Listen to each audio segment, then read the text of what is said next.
Mula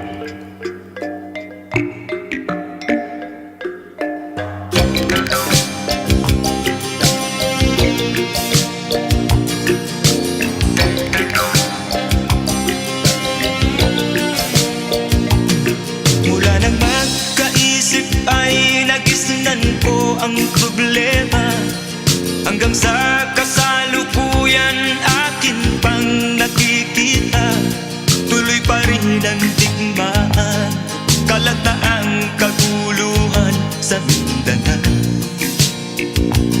Mindanao, Mindanao.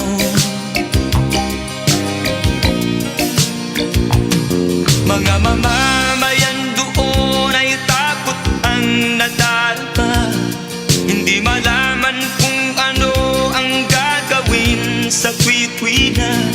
Mga taong walang malay, madalas na nadadamay sa Mindanao. Mindanao, Mindanao.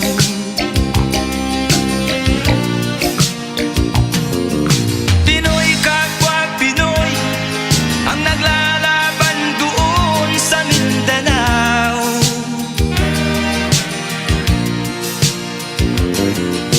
Marami ng dugo ang dumalak sa lupa ng Mindanao. Mindanao, Mindanao. Hindi na ba maaawat, hindi na ba matatapos?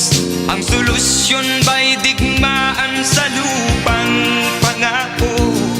Hindi na ba masasagi ang mga kapatid natin sa Mindanao? Hindi na ba masasagi ang mga kapatid natin sa Mindanao?